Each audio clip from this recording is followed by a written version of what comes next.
Ay, welcome po. Nako, grabe. Sino pong ika nga makakapag-isip ng dating nakatira sa Tondo, 500 pesos lang yung upa ng bahay. Ngayon po ay nakalipat na tayo sa mas maayos na tahanan at welcome po sa aming tahanan. Halika, pasok tayo. Ayan, sige, maghahanda na po ako kasi pupunta na dito si Miss Corina at magiging guest ako sa Corina Interview.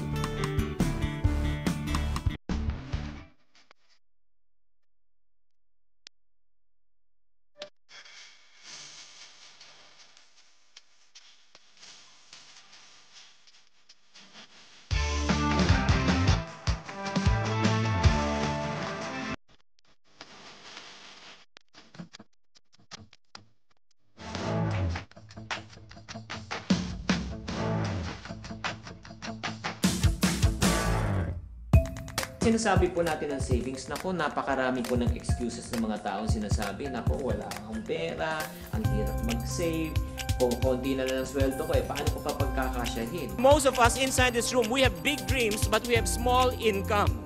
In reality, the right mindset or the right idea is to increase your what? Your income to reach your dreams. Is that right? Yes or no?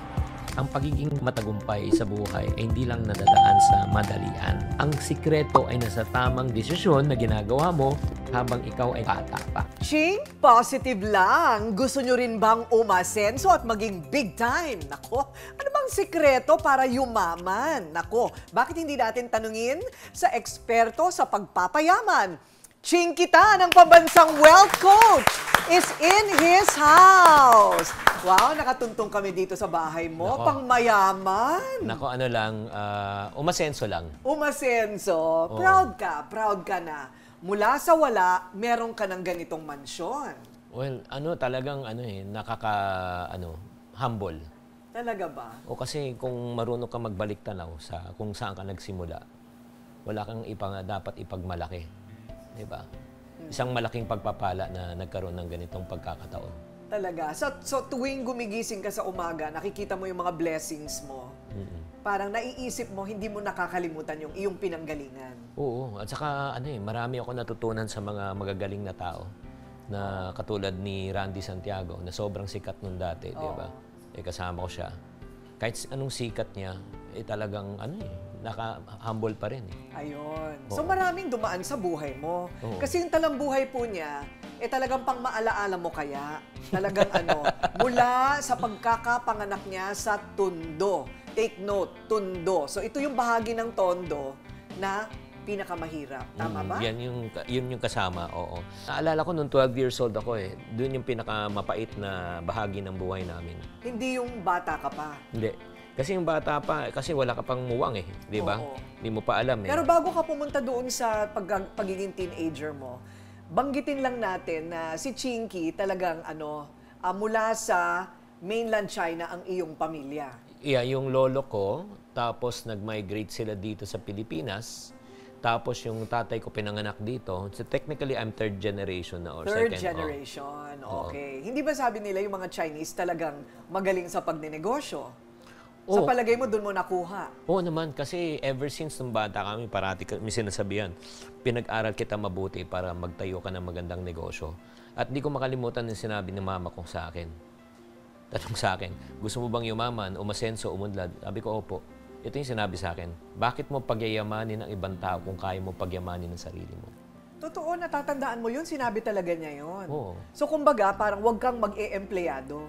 Oo, indirectly na sinasabi niya, kung masipag ka, matsaka gagawa mo ng paraan, para sa'yo na lang. Ba't mo bubuuin ng pangarap ng ibang tao kung kaya mo buuin ng pangarap mo? Ayun. Be your own boss. Parang ganon, no?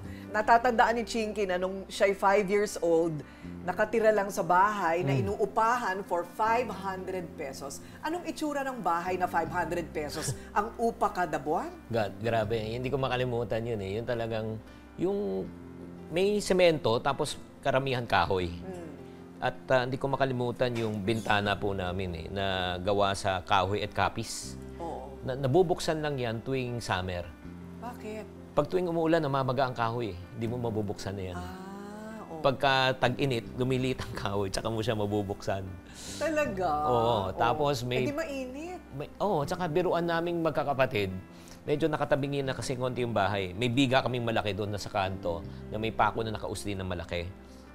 Biruan namin 3 magkakapatid. Walang huhugot ng pakong yan. Pag hinugot natin, baka magiba ang bahay na. Magigiba ang buong bahay. Nako, ano ba yun? Isang ventilador lang daw kayo? Yes, isang ventilador. Tapos nagkaroon kami ng isang TV na black and white na kailangan mong tumabi sa antena. Oo. Para magkaroon ng signal pag tuwing lalaban ng Toyota Crispa. Pagkatapos nun, isang aircon, nagsama-sama kami sa kwarto. Yun. Ilan kayo magkakapatid? 3. Akong panganay. Ikaw ang panganay. Okay. Si nanay? Ano siya, meron siyang maliit na parlor, beauty parlor. Beauty parlor. Oo. Yun ang pinagkakakitaan niya. At the same time, nagbenta-benta. Oo. At yung tatay mo naman? Yung tatay ko, during that time,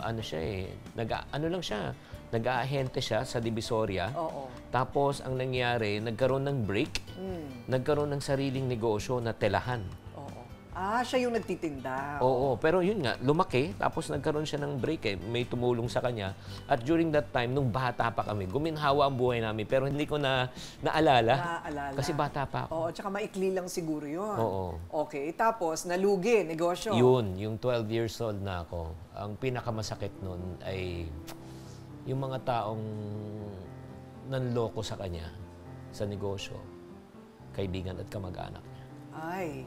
Yun ang mahirap. Yung dating, imagine mo, empleyado niya. Tapos sila na naging may-ari. Ay, totoo. Ang sakit naman nun. Sobra.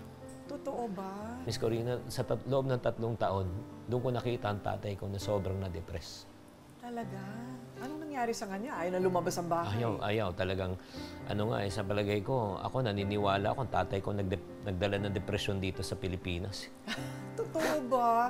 Ang sakit naman kasi nang nangyari sa kanya. So, during that time, my mom stepped up. Yung nanay ko ang gumawa ng paraan para buhatin ang pamilya. Mabuti na nakapag-aral pa kayo. Ay, naku, OPM din. OPM, promise me. Utang. Hulugan during that time. Kaya ako hindi ko makalimutan yun na yung one time na kasi nagkautang nga tatay ko. May mga pumunta sa bahay. Pinagsisigawan, nagwawala sa labas ng bahay. Parang hiyang-hiya talaga kami na wala kaming magawa. Na sinabi ko sa sarili ko, ayoko na maranasan yung ganong klaseng panghihiya. Ito masakit eh. Pag may pera ka, marami kang kaibigan at kamag-anak. Pag wala ka ng pera, wala ka ng kaibigan at kamag-anak. So mula sa pagkabata mo, parang alam mo na mahirap kayo. Doon din ba nagsimula yung pangarap mo na magsikap? Yeah, 12 years old during that time. Mas naranasan ko pa kasi nung bata pa ako, nung naglalaro ako sa mga kalsada, hindi ko rin masyadong naramdaman na mahirap kami. Kasi lahat ng kasama ko pare-pareho lang kami. Correct. Tama. Nagkaroon lang ako ng talagang idea na talagang aside from pangyayaring yon, yung nung pumasok na ako sa school, nakita ko na may pagkakaiba. Yung mga mayaman magkasama, middle class magkasama, mahirap pag magkasama. Pag may play, ayaw ka isama. Di ba? Tapos, hindi ko makalimutan yung Yakult. Bakit? Hindi ko kayang makabili. Magkano lang yun dati? 75 cents. Kasi walang baon. Wala. Ang baon lang namin kung minsan, di ba, kung si mama nga binibiro, si mama ka talaga, sobrang galing mag-slice ng luncheon meat. Sobrang nipis. Totoo ba? Nung minsan nga pagbukas ko ng baon, hinangin, lumipad. No way! Totoo ba? Sobrang talaga, budgeted. Minsan nga talagang wala akong baon. Ang diskarte ko na, pupunta na lang ako ng CR, binubuksan ko yung gripo. Yun na lang. Doon ka na lang iinom ng tubig. Hindi ko makalimutan yun. Oo. Sabi mo nga, noong teenager ka na, anong nangyari noon? Doon, nag-realize ko na kailangan kong gumawa ng paraan. Wala namang kukuha sa akin. Bata pa ako, hindi naman pwedeng working student. Nagbenta na ako. Si mama kasi nagbebenta ng wholesale ng toilet paper eh. Toilet paper. Ako, nagbenta ko na retail. Binentahan ko yung mga classmates ko, teachers ko, principal ko. Pero nung nagbebenta ko, Miss Corina, doon ko na-realize ang tunay na mapait ng yung reality ng mundo. Yung mga taong ini-expect mo na bibili sa'yo, sila hindi bumibili. Yung mga taong ini-expect mo na tutulong at susuporta sa'yo, hindi sila tumutulong. Nung minsan nga, sinabihan ko, uy, malambot to, try mo, hindi to nakakasugat ng puwet. Oo, di ba? Tapos pag-follow up ko sa isang kamag-anak namin, o hindi magandang toilet paper nyo, magaspang. Sabi ko, ano yan, papel de dia? Kung ayaw mo na bumili, huwag ka na mag-ano. So, yun eh. Pero you know what I did? From toilet paper, I sold pants, shoes, and shirts. I hit my first million in my 20s. Wow! Talaga naman. So, mula sa sobrang hirap, dumiskarte, di ba? Ipinangungutang pa ang tuition fee para makapag-aral lang sa Chinese school. Iba talaga ang diskarte sa buhay ni Mr. Chink Positive, si pambansang wealth coach. Ayan. So, yung kinita niya na kauna-unahan niyang ₱1,000,000 sa edad na 25. How to be you po? The rise of Chinkitan. Susunod. Mindset is so powerful that it can affect the way you think, it can affect the way you feel, it can affect the way you make your decision, it can change the destiny of your life. To prove to you that mindset is so powerful, if you can still recall when we were still young, oftentimes our parents would tell us, anak, gusto ko mag-aral ka mabuti para paglaki mo maghanap ka ng magandang? May masama ba sa trabaho? Paano po kami pinalaki mga singkit? Okay? Anak, gusto ko ikaw aral mabuti, ikaw laki tayo, maganda negosyo. Hindi siya nagtapos ng kanyang kolehiyo, pero hindi ito naging hadlang sa kanyang tagumpay. How to be you? Chinky, bakit hindi mo na tinuloy ang college? During that time, kasi nga, yun yung isang disadvantage pag kumita ka ng maaga. Ayun, tama. Di ba? Parang tanong mo sa sarili mo, pagkatapos ko, anong gagawin ko? Ito pa rin gagawin ko. So, imbis na ilagay ko yung oras sa pag-aaral during time at tapusin ko, na ito rin gagawin ko, tinuloy ko na lang. Okay. So, ano nangyari? Ikaw ang naging breadwinner ng pamilya nyo? Hindi naman. Hindi naman. Hindi naman. During that time, naka-recover din sila mama, papa eh. Kasi naging tourist guide sila nung panahon na yun. Inbound for Taiwanese. So dumiskarte rin yung mga magulang mo. Oo. So tulong-tulong lang. At yung kung tumutulong ma kami during the time nung single ako, hindi obligado. Ano lang, voluntary lang. Oo. Okay, so anong ginawa mo sa unang milyon mo? Nung kumita ako talaga, binalik ko lang eh. Ninegosyo ko talaga. Inikot mo lang. Kasi ever since I was young, we were programmed to think really differently. Ang main goal namin is mag-ipon para kumita at magnegosyo. Yung formula nga na tinuro sa akin ng nanay ko is 50-25-25. 50% ipon, benching ko pinangnegosyo. Benching ko lang pwede kong gastusin, 25%. So kung kumita akong piso, 50 ipon, benching ko, negosyo, 25 cent ang gagastusin ko. Kung gusto kong bumili ng pisong candy, 4 na piso ang dapat kitain ko. Correct. 2 pesos savings, 1 peso negosyo, 1 peso ano. Kung ang current lifestyle ko 100,000, dapat kitain ko 400,000. Ayun. So nadala ko 'yun hanggang ngayon. Totoo ba? 50-25-25. Pero ano 'yan para sa akin 'yan Huwag niyo gayahin 'yan. Pag ginaya niyo 'yan, baka kainin niyo na lang. Oo, kailangan ayon sa lifestyle. Ayon sa lifestyle at pangangailangan. Kakayanan ng isang tao kung anong kayang ipunin. Nag-racket-racket ka din. Sobra. Dumaan ka rin sa mga karaketan. Ano-anong mga ni-racket mo dati? Lahat na benta ko na talaga. Nagbenta ako ng aircon cleaner, 'di ba? Yung window type nilalabas tapos para linisin, pero ngayon mayroon ng chemical na develop na hindi mo na huhugutin, pwedeng malinis. Nagbenta ako ng fire extinguisher. During the time, nagde-demo ko. Sa sobrang bilib ko, sinusunog ko yung sarili ko, yung pantalon. Totoo. Naglalagay ako ng lighter fluid. Tapos, yun, pinubombahan ko ng yung fire extinguisher. Kaya ang dami ko nabenta noon. Grabe ka, performance level ka pala magbenta. Hindi kasi parang pagka naniniwala ka sa binebenta mong produkto, di ba? Papakita mo, naniniwala ka. So, to the point, yun, dami kong talagang ginawa. At during that time, doon na ako nakapag-produce ng concert ni Randy Santiago. Ayun. Doon mo nakilala si Randy? Doon na kami nag-meet, 1987. Wow, kasagsagan ng kanyang ano, Grabe, yung hindi magbabago. Oo. Oo, kinaya mo yun. Nabayaran mo siya ng talent fee niya. Ay, medyo makataasan nung panahon na yun, pero Oo. pinagalitan nga po eh. Bakit? Kasi nung sinabi niya yung talent fee, sabi ko, ang taas ang mahal. Pinagalitan ako ni Randy. Oo. Tapos naging close kami at hindi ko makalimutan nung isang beses na nung pumunta ako sa bahay, tama-tama, sa may Columbia yun eh, pumunta siya sa may Alimol, may show siya. Oo. 6 ang dapat niyang kantahin. Nakapangalawang kanta lang siya, minab na siya. Talagang ano. Teka muna, paano ka naging Howie Boy? Ay. Yung Howie Boy po, nakilala din sila kasi para sila mga pambansang anino Oo, noon ni Randy. Santiago. Dahil dinudumog kayong taga-Howie ng tao, 'di ba? Ilan kayo noon? Grabe, siguro 8 kami. 8, I think Oo. 8 kami. Ako, si Dennis Padilla, si John Cuenco, Bobby Rosales, Arnel, at marami pang Emer. So, yun. Latest, yung pinakahuli, si Bayani Agbayani. Si Bayani. Oo, sumama na rin. So, hindi ko namin makalimutan yun. Talagang, kasi dinudumog siya, gusto makuha ng yung shades. Kasi gusto makita. So, anong ginawa niya? Nagtapal siya? Wala. Talagang protektado kami. Ang usapan namin mga hawi, mawala ng lahat, wag lang yung shades. So, meron ba sinusuot si Randy no na tape para hindi matanggal? Wala. Wala. Talagang, Kung minsan natatanggal. hindi, expert kami kung ano. Saka maganda yung shades na yun. Totoo ba? Teka muna, so nahirapan ka daw? Saan? Sa pagiging Howie Boy, nasasaktan din kayo? Oo naman.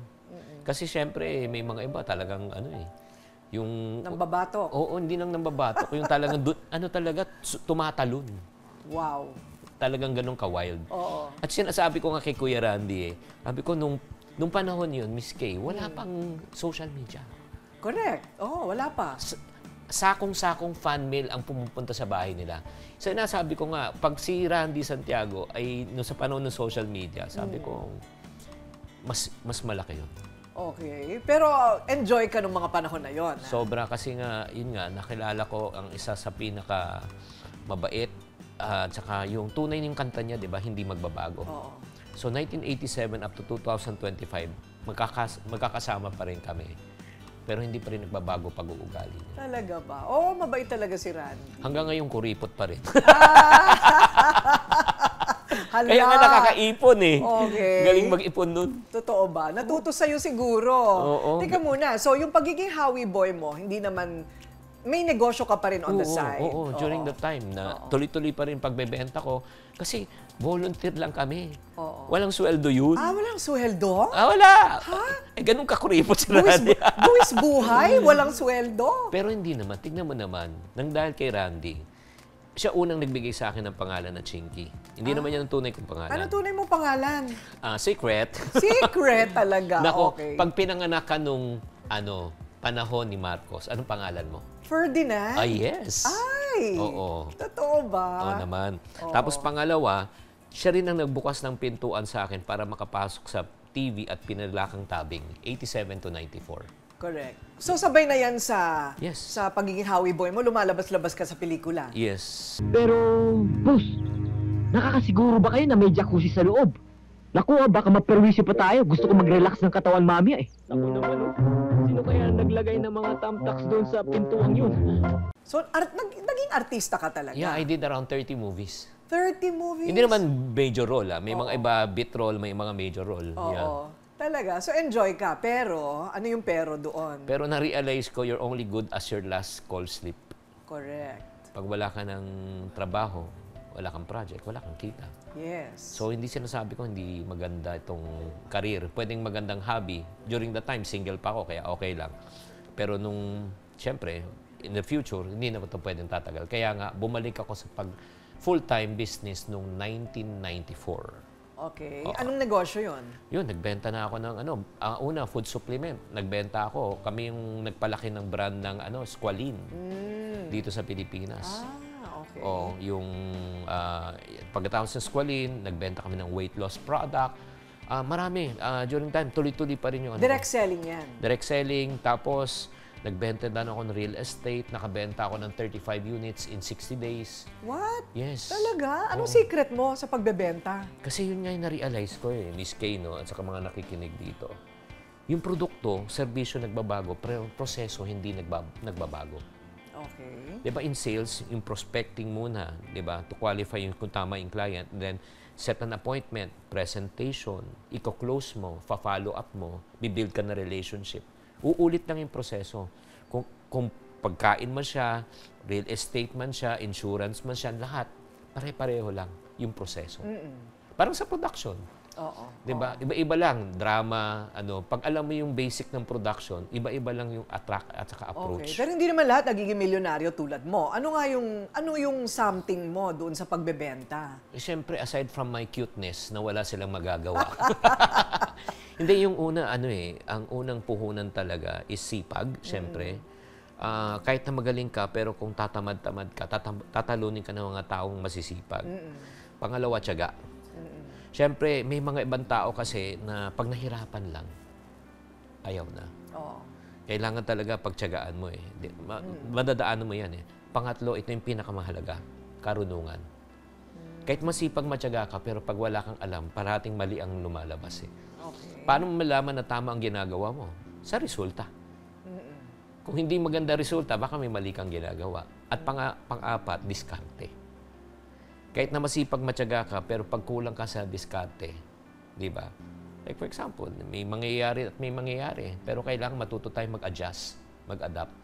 Siguro yun nung isang katangian na meron ako, nakapag-adjust ako eh. Imagine mo, from sales, tapos nag-artista ako right now. I'm teaching people about finance. Oo nga, di ba? Diba?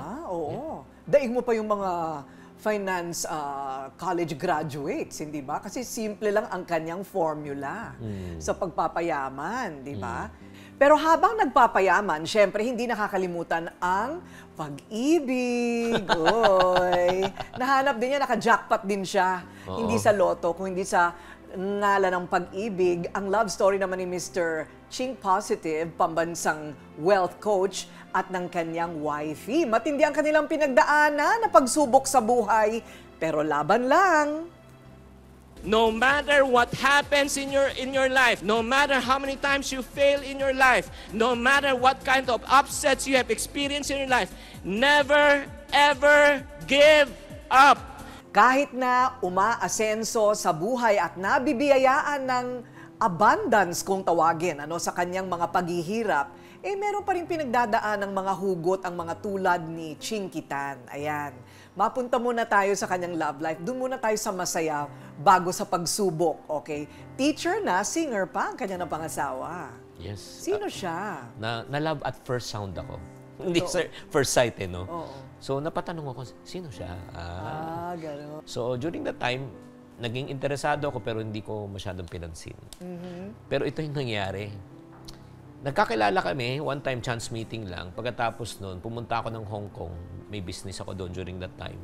And then, all of a sudden, nagkaroon ng isang pagkakataon ulit na nagkita kami sa isang event. Doon kami nag-usap na. At yun na, nagkagaanan ng loob, nagkakilala. Kasi maraming nanligaw sa kanya nung panahon na yun. Maraming nanliligaw. At may mga pagkakataon na ika nga, na-offend niya yung mga nanliligaw sa kanya. Hindi maganda siguro yung pakikitungo. Ayaw na niya talaga mag-entertain. So, to cut the long story short, yun, I asked permission from her. Sinabi ko sa kanya, nung sigurado na ako, bibigyan mo ba akong pagkakataon na makilala ka sa isang mas mataas pang na gusto kitang makilala in a higher level. Yun, pumayag siya. Pagkatapos nun, nagpaalam ako sa buong pamilya niya. Kailan mo nalaman na talagang siya na? Actually, nung nalalaman na niya na parang ako na rin, bigla siyang nawala. Bigla siyang nag-detach. Bakit? Para? Natatakot siya eh. Oo. Saka during that time, breadwinner siya. Oo. Parang hindi pa siya ready. Pero during that time, yun nga, parang na-offend din ako. Sabi ko, may ginawa ba ako na hindi tama? Na-offend ba kita? O kung hindi talaga tayo bagay sa isa't isa, ito sinabi ko. Ipapanalangin ko na sana ma-meet mo na yung tamang tao sa'yo para mas lumigaya ka. So in other words, willing ako to let go. Nung nasabi ko, parang na-confirm sa kanya na ako na. Yun. Yung pala yun. Nako, linya yun ha, linya. Pero Oo. paano kung sabihin niyang, oo, teka muna, parang hindi nga ikaw. Ha, di ba? At grabe, kung makikita mo, ito lang di ko makalimutan kasi syempre, alam mo naman, singkit ako. Liit mata pero laki kita. Oo, liit mata, laki kita. Pero sinasabi ko, Miss Kay, na kung mag-asawa ko, bigyan mo naman ng asawa na malaki mata. Huwag singkit.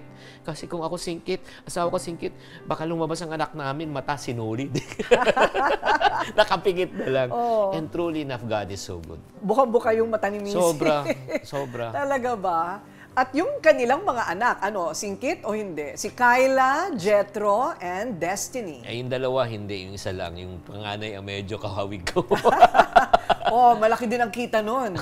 Oo, kasi pag maliit ang mata, malaki ang kita. Paano ka magpalaki at magdisiplina?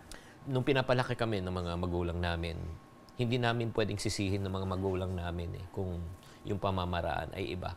Kasi wala rin nagturo sa kanila prior to getting married, child training. Iba pala yung child training 0 to 2 years old, 3 to 6, 7 to 12. Oo. Okay. Parang naintindihan namin, lalo na ngayon, ano na sila, 20s na, 24, 22, and 20. So pinag-aralan mo mabuti yung bawat phase ng ma'am. kabataan nila. Yes, oo. Yung ngayon, yung ano na sila, naintindihan rules without relationship is equivalent to rebellion. Hindi panay yung bawal, hindi pwede ganito, tapos wala kang relationship. Ayun. Kasi parang naintindihan namin, hindi mahalaga kung ano yung alam mo, ang mahalaga kung ano nararamdaman ng anak mo. Ayun. Diba? Oo. So we're and like for example, finance, pera. Kami yun kung kayo ginagawa nyo, walang problema. We don't give them allowance na pera. Oo. Sa bahay namin, kung gusto mo magkapera, you work for money. So food, education we provide, transportation we provide, pero pag pera gusto mo, magtrabaho ka. Ever since they were young. Totoo. Yeah. So nung bata sila, naglilinis sila, gano'n? No. Yung naglinis ka ng pinggan, walang bayad yun. Kumain ka Natulog ka sa kama, tapos inayos mo, walang bayad yun. Natulog ka Oo. Pero yung extra, like for example, masahe. O masahe mo si Papa. Piso kada isang oras. Ang tawag yun, child labor. We reward them. Yes. Yung parang, kasi we want to teach them, habang bata pa sila, yung halaga ng hard work. Right. Sa tunay na mundo, alam mo yan, Miss Kay, hindi mo pwedeng hingin ng pera, hindi mo pwedeng hingin ng trabaho. Kailangan pagtrabahuan mo. Correct. Oo. Uy, hindi na pwedeng piso ngayon. Siguro 20 na. Pag naghugas ang plato. Pwede. Diba? Basta. Yung maghuhugas ang plato ng ibang kumain. Tama. Hindi Pwede. ba? Pwede. Pwede yun, Pwede. Yung reward system yan And ang ginagawa rin namin, at the end of the year, kung ano naipon nila, minamatch namin. Kunyari, naipon nila 10,000. Ginagawa namin 20. Ayun. We incentivize them. Ayun. Oo. At ipon, hindi pwede gastusin. Hindi, dahil sa kanila, pag ginastos mo, 1,000 na lang, 2,000, mas marami yung kapatid mo kumpara sa iyo. Correct.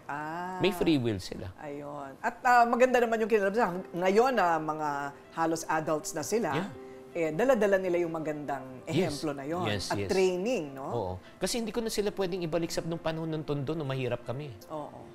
Di ba? Oo. So ito na yung parang pamamaraan namin kung paano sila mahubog. Oo, kasi hindi mo na pwedeng ibalik dun sa nakaraan mo. Tama. Maganda sana kung ganun ulit. Ganun pala yun. I used to wonder about that. Paano mo ituturo yung pagsisikap? Ayun pala ang style. So, natupad na ang marami mong mga pangarap. The perfect one. Wow. You're forever ang mga bata. Tapos may kinikita na. Ayun, medyo maginhawa na ang buhay. Biglang dinagukan kayo ng medyo matinding pagsubok. Sa health ito, sabi nga nila, lahat na wag lang sakit. Ayun.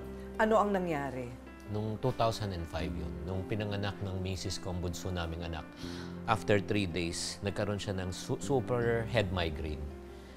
At hindi na talaga niya kinaya. Sabi niya, puntahan na tayo ng ospital sa ER. Tapos sinabi ng doktor, MRI na. Nung nasa loob siya ng MRI, bigla na nagsusigaw yung mga nurse sa loob ng code blue. Oh. Ang code blue, ibig sabihin pala, hindi ko naintindihan, emergency. Oo. Nung nilabas ng misis ko, nakita ko na sa loob siya ng stretcher, on top siya ng stretcher, nagsi-seizure. On the third seizure, nag-comatose. Ay. And then 7 days siyang comatose. We had 10 doctors, 3 neurosurgeon, 1 heart specialist, infectious disease, lung specialist. Hindi nila ma-diagnose kung ano nangyari. Talaga? Until such time, a doctor stepped in, si Dr. Kuanan. Siya yung nakapag-diagnose na my wife contracted a rare disease na tinatawag na PRES, P-R-E-S, Posterior Reversible Encephalopathy Syndrome. Ang ibig sabihin niyan, sisimplihan natin, ang babae pala pagka nabuntis, namamanas, yung tubig sa katawan, umakyat sa utak na magaang utak. Sa sobrang sakit, nagpipinch na yung nerve sa brain. So, hindi naman pwedeng operahan. Ang lang talaga, through natural means to dilantin and mannitol yata yan during that time. Oo. So, on the 8th day, nung nagising na siya, yung pain level niya, tinatanong siya ng doktor 1 to 10. 9, 10, Talaga? Masakit pa rin? Sobra. Nakita ko siya from 130 plus pounds, naging less than almost 100 pounds. Oh, wow. She slowly died in front of our And then, naintindihan ko siya na pagka ini-inject siya, parati sinasabi niya, masakit. Masakit.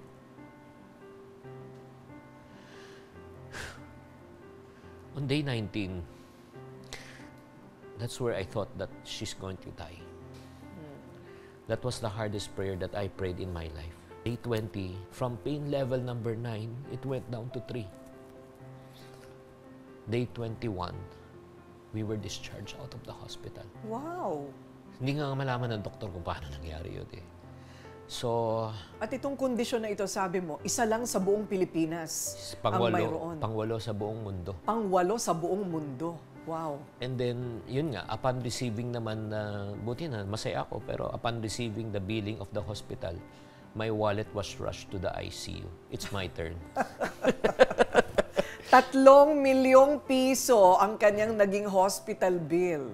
Kaya 3 taong kong binayaran yun. 3 taon mong ginapang. Kaya nga, alam mo, isang malaking leksyon kung sa mga tao nakikinig ngayon, kung may kakayanan ka talaga na bumili ng insurance ng health card, gawin mo. Kasi minsan lang eh. Minsan ka singilin, ubus talaga yun. Correct. So kasama na yan sa advokasya mo ngayon. Yeah, kaya nga, doon ko talaga naunawaan during that time kasi siyempre, kapos, di ba? Or hindi na binigyan ng pansin. Ayun. So, parang ang daming life lessons, ano? Kung bakit ko ginagawa itong ginagawa ko ngayon, ay dahil sa pinagdaanan ko. Dito ba ipinanganak yung pagiging author mo? Kasi pagkatapos nito yung Happy Wife, Happy Life Yeah. na libro. Yeah, yung kami mag-asawa, kinikwento lang namin yung mga pinagdaanan namin, naranasan namin. Ang top 3 kasing problema ng mga buhay mag-asawa is kulang sa pag-uusap, komunikasyon.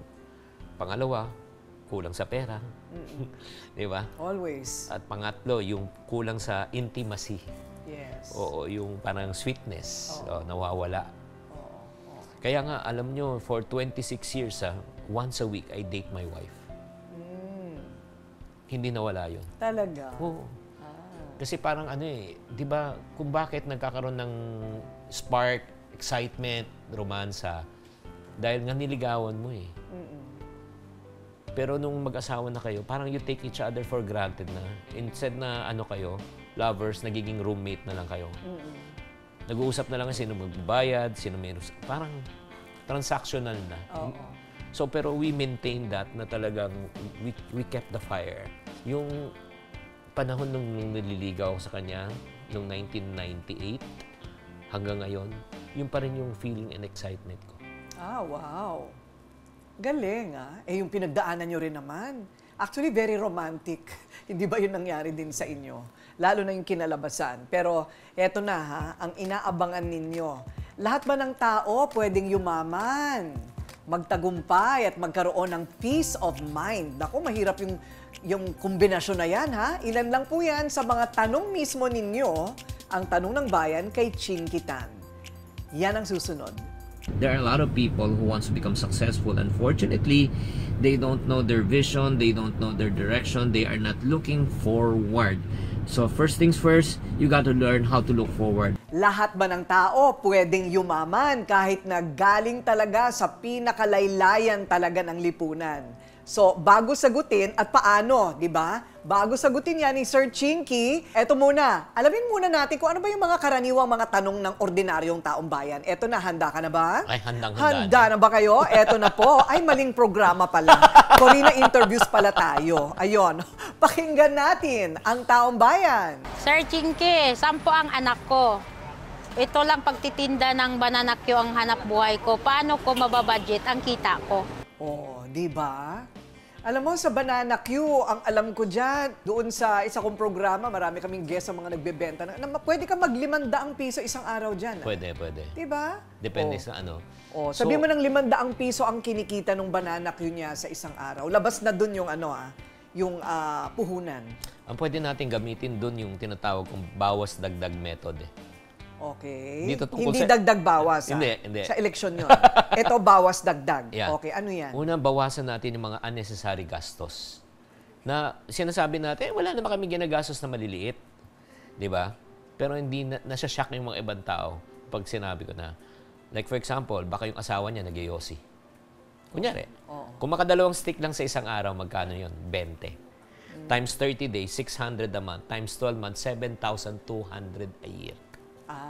Yosi pa lang. Okay. Eh kung umiinom din yan, di ba? Magkano isang bote? Kahit 20 lang sa isang araw, ganun din, 7.2.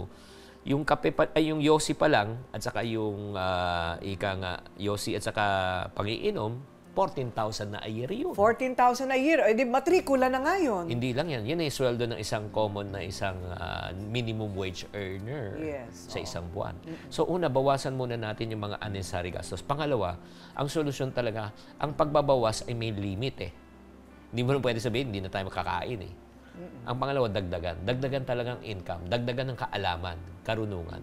Ngayon, marunong ka lang banana Q o potato Q o barbecue. So, baka pag-aralan mo yung paano mag-barbecue, paano mag-tapsi, di ba? Paano mag-long silog, di ba? Paano magluto ng iba para madagdagan mo kita mo. Ayun. Di ba? Oo, tama. So, bawas ng gastos, dagdag ng kita. Oo. Ayan, okay. O, susunod naman na tanong. Lagi po kasi ako baon sa utang. Ano po ba ang paraan para hindi po ako mabaon sa utang? Day, di huwag ka mangutang. Simple lang. Wala kang utang kung hindi ka mangungutang. Pero, yun na nga nangyayari. Yung mga pangangailangan. Inuutang yung basic needs. Paano yun iiwasan? So, siguro sasagutin ko na lang sa isang kwento. Yung water bill namin sa bahay, 3,000 a month dito. Bigla na ng tulong na 15,000. Na hindi kami nagdagdag ng gamit ng tao. So, kulang ako ng 12,000. So, tatlo lang ang solusyon nun. Una, utangin ko. Pangalawa, magdagdag income ako para mapunan. Or pangatlo, hanapin ng tagas.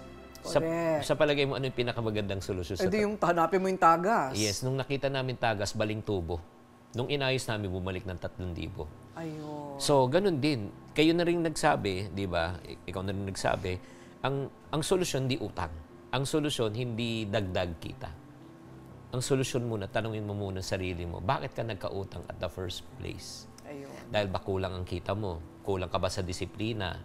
Di ba? Kasi may mga iba, kumikita pero kulang sa disiplina. Ito yung weird part. Nung maliit ang sweldo na pagkakasya, minsan may sobra pa. Nung lumaki ng kita, nagkulang na at nagkautang pa. Oo, bakit? At wala akong pinapatamaan sa crew mo. Oo. Oo. Di ba? Hindi totoo yan. Kasi nga, nagko-complain tayo na tumataas ang bilihin. Pero hindi ka naman hindi mo kiniko-complain ng sarili mo, tumaas din ang iyong lifestyle.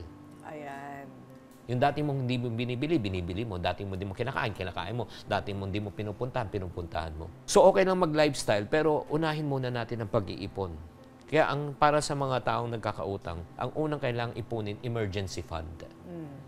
Yung buwan na nagastusin mo, tubig, kuryente, upa, matrikula, kung 10,000 yan, mag-ipon ka ng 10,000. Bakit? Just in case na may mangyari, may 10,000 ka na na hindi mo kailangan mangutang. Ayan, correct. So ayan alamin ang ugat ng pagkakautang at Number 3, mag-ipon ng emergency fund.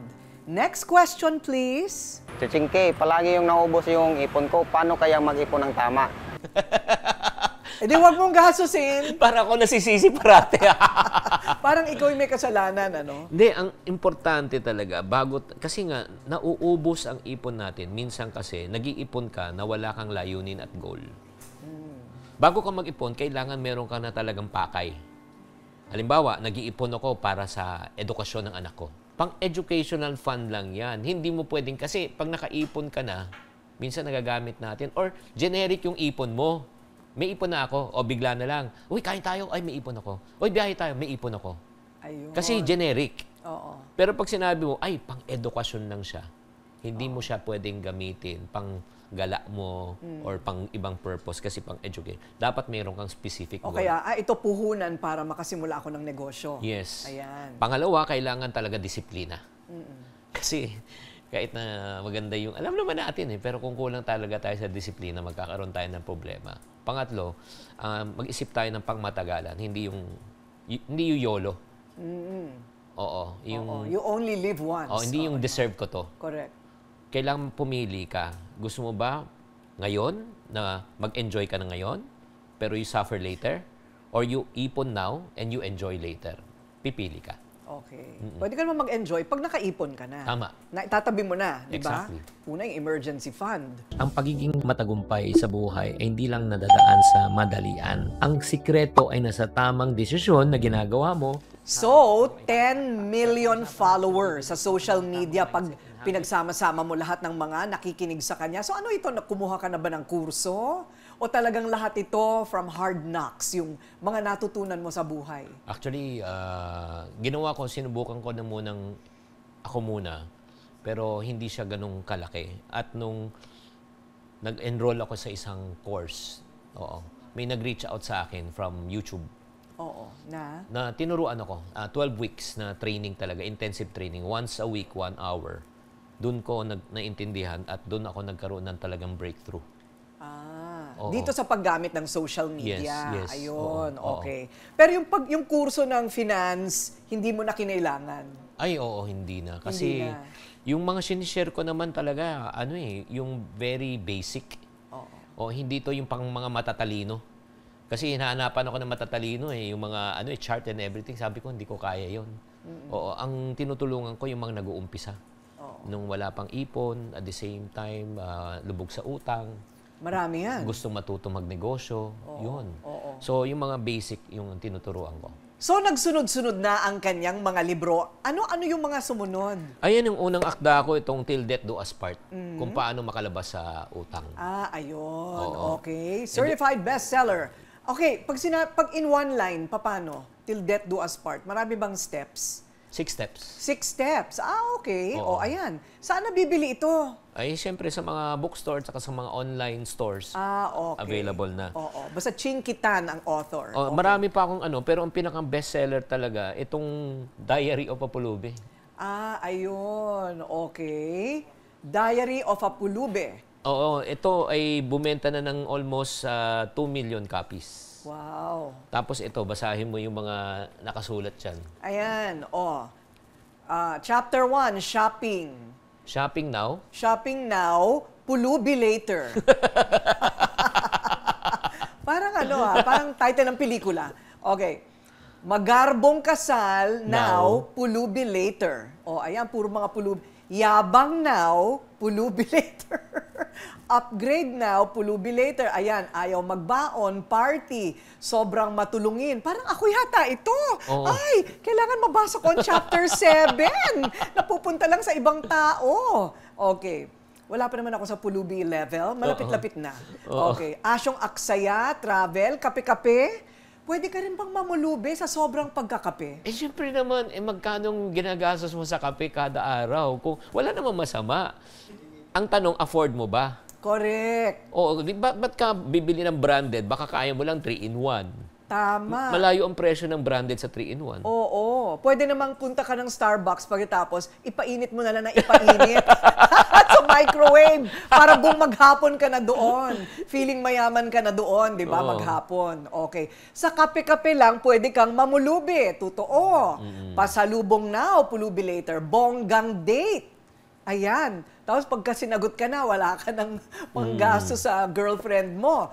Utang now, pa-beauty. Ayan, rebond pa more.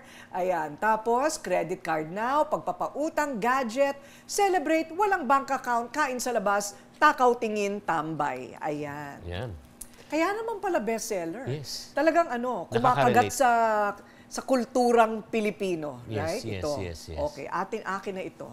Binigyan mo na ako nito eh. Bakit ba kasi hindi ko binasa? Ito Hindi ko alam. Oo. Ayan, ito na nga. Okay. So, paano mo nalalaman na talagang nakakatulong ka? Alam mo, maraming mga ang tawag namin iponaryo, yung mga kaiponaryo. Ang isang kaiponaryo ay natututo humawak ng pera, tapos nagiging disiplinado sa paghawak ng pera, at nagiging responsable sa paghawak ng pera. Sumusulat sila sa amin, ang dami naming iponaryo stories. Ang tawag namin iponaryo stories. Okay. Hindi ko Baka isa pang libro yan, ha? Oo, hindi ko makalimutan talaga yung isa talaga na sumulat sa akin. Ang pangalan niya si Marta Ping. Siya isang dating houseboy, naging construction worker. Nakikinig at nagbabasa ng mga libro ko. At naunawaan niya na hindi daw niya pwedeng ipagpalit lang kanyang oras sa pera. Kasi kung nagtrabaho siya ng 8 hours, bayad siya ng 8, 12, 12. So naintindihan niya na sinabi ko kailangan matuto kang i-produce resulta versus pera. Pinapanood ko yung video mo dati.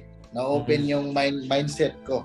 Yun yung hindi ko makalimutan sa'yo, Coach. Yung sinabi mo sa akin. Once you change your mind, change your life. So nag-ahente-ahente siya. Nung nag-ahente-ahente siya, doon siya kumita. At ngayon, siya isang matagumpay na construction businessman sa Davao City. Wow! Nung sumulat sa akin at nag-Zoom kami, ngayon yung 2024, yung asset niya, umabot na ng 1 billion peso. Wow! Mas mayaman na sa akin. Oo, grabe. Sobra talaga akong happy. Sobra talaga akong happy ko sa munting pamamaraan sa papanood ng video, sa pagbabasa ng libro na bago ang kanyang pananaw sa buhay. Oo, no? Wow! At marami pang ibang ganyang klaseng kwento. Marami. Ayan, eto na.